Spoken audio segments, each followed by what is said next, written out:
All praises belong to Allah subhanahu wa ta'ala, Lord of all the worlds. We seek refuge in Allah from the evil of our souls and the evil of our deeds.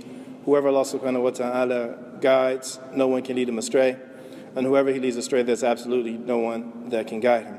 I bear witness that Muhammad sallallahu alayhi wa sallam is the final and last messenger sent to mankind and jinn. And we ask Allah subhanahu wa ta'ala to send his salatu wa salam ala al-khayrul anbiya wa mursaleen, Muhammad. Continuing where we left off, we began a chapter last week, which is a very important book in Sahih Muslim, known as the Book of Heart Softness, Kitab al-Raqa'iq. And I mentioned that there are other resources, other references that are connected to this chapter as well. And it's a very important chapter, softening the hearts. And the best heart softeners, of course, are those ayat and verses found in the Quran, where Allah subhanahu wa ta'ala, He reminds us of the punishment in hell, and He shows us and mentions the promise of Jannah. Sometimes too you find hadith al-Qudsi, which is a hadith from the Prophet narrated on Allah subhanahu wa ta'ala. It's different, and it's not like the regular hadith, meaning that hadith Qudsi is actually the speech of Allah. But it's not recited in the salah. It's not recited. Hadith Qudsi is not recited in the prayer. But many of the Hadith Qudsi, you find that those likewise fall into the category of heart softeners. The first hadith is an Abdullah ibn Umar قال كان من دعاء رسول الله صلى الله عليه وسلم اللهم إني أعوذ بك من زوال نعمتك وتحول عافيتك وفجاءة نقمتك وجميع سخطك. O Allah, I seek refuge with you from withdrawing of your blessing and the loss of health and the sudden onset of your wrath and anything that may lead to your displeasure. This was a hadith that the Prophet Muhammad sallallahu alayhi wasallam used to make. Imam al-Nawawi, he said that this hadith, Imam Muslim mentioned it here between the hadith in regards to the fitnah of Nisa, and it probably would have been more suitable had he mentioned it before all of them. This is a hadith that Imam Muslim, he narrated on Abi Zara al-Razi, who was one of the great scholars of Islam and a great hafiz of Islam. Him and Imam Muslim, they were both contemporaries. Imam Abi Zara al-Razi was a contemporary of Imam al-Muslim, and he died after Muslim by a period of 3 or 4 years. The next hadith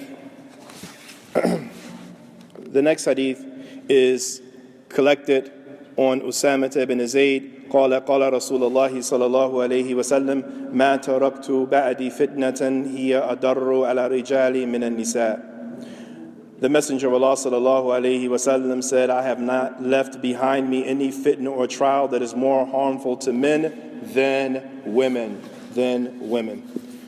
This hadith is proof that one of the greatest fitnas is the fitna of a woman. And it is obligatory as men, you and I, that we avoid their fitna to the best of our abilities, that we safeguard ourselves from falling into it. Because a woman, she can cause or be a trial for a man. To sometimes a man will actually disbelieve. There's a story that Ibn Jawzi, he mentioned in his book, Dham al-Hawa. He mentioned that one day there was a man who was going to call the adhan. He was going to call the adhan. And he looked up and he saw a very beautiful woman on the top of the roof. And he was amazed at her beauty, and he had affection, and he caught feelings for her. So it was said to him that she is a Christian, and she will not marry anyone except that they become Christian. So this man, he tried to marry her because she was just so beautiful. She was a test for him, and she rejected.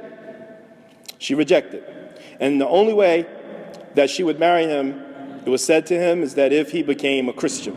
So what did this man do? He went from being the mu'adhin to a Christian. He became a Christian. Then he proposed to her And listen to what she said to him. She said, if this is your religion and your aqidah, your belief system, you take it so cheaply, then I am cheaper than that. So for the easiest and for the smallest thing, you will divorce me. So I have no will to marry you. You see? Just that sight. He was going to do an act of ibadah. Call the adhan.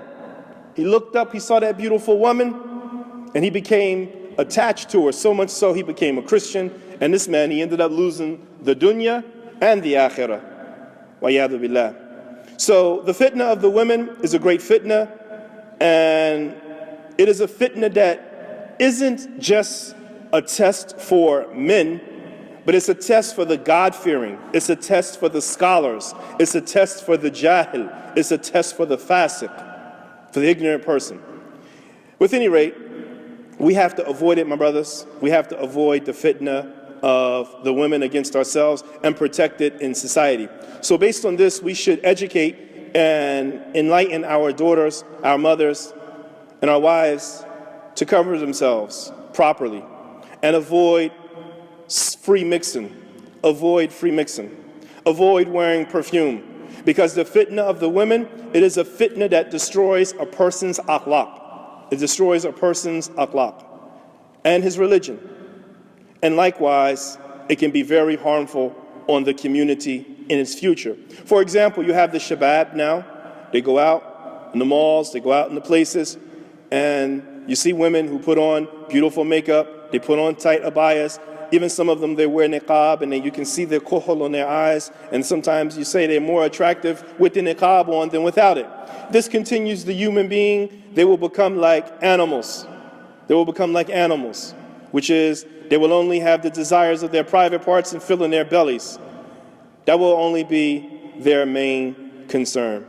And likewise, the enemies of al-Islam, they're trying to get and use these kinds of means of telecommunications and throwing all kind of doubts at the Muslimah to get her to remove the hijab, saying that hijab is a sign of oppression, saying that niqab is a sign of oppression, or that it's a sign of extremism, and so forth.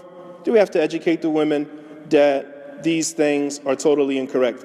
In regards to the hadith, the Prophet ﷺ said, "Ma turaktu ba'di fitnatan hiya adarru ala rijal min an-nisa," that I haven't left any fitna after me more harmful on the men than the women. Then a person might say, how does that coincide when the Prophet ﷺ, he said, "Ashadda min fitnati Masih ad-Dajjal." What the greatest fitna is the Masih ad-Dajjal. Sheikh Muhammad ibn Salih al-Uthaymeen rahimahullah, he said, each one is a catastrophe.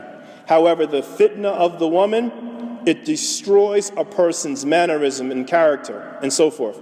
And the fitna of Masih ad-Dajjal is a fitna that will destroy and take away a person's religion. The Dajjal, he will have the ability when he appears, when a'udhu billahi min fitnatihi, he will have the ability to make it rain, to cause livestock to grow, to cause animals to become fat and so forth. And he coming at a time when people are impoverished. So the signs of his coming is something we should be on our alert. Remind ourselves of the dua before we make the taslim, seek refuge from the fitna of Dajjal, because his fitna is one of the greatest fitnas on the one of belief. The Prophet ﷺ, this hadith, it means that the fitna on the men is going to be the women. And this hadith, we take some benefits from it. The first one is that everything that leads to the fitna of the women, then we should close its door. Anything that leads to it, anything that leads to the fitna of a woman, then you and I, we have to be on our P's and Q's and close the door and avoid it. This hadith, it also educates us that the women need to make sure that they cover themselves properly in front of the men. They need to make sure that they cover themselves properly in front of the men. And we ask Allah subhanahu wa ta'ala to save us and protect us. Also, this hadith, it shows us the dangers of free mixing, intermingling, and so forth, as it will cause a man and a woman to both have feelings for each other, and Allah subhanahu wa ta'ala knows best. Wa subhanaka Allahumma wa bihamdika ashhadu an la ilaha illa anta astaghfiruka wa atubu ilayk.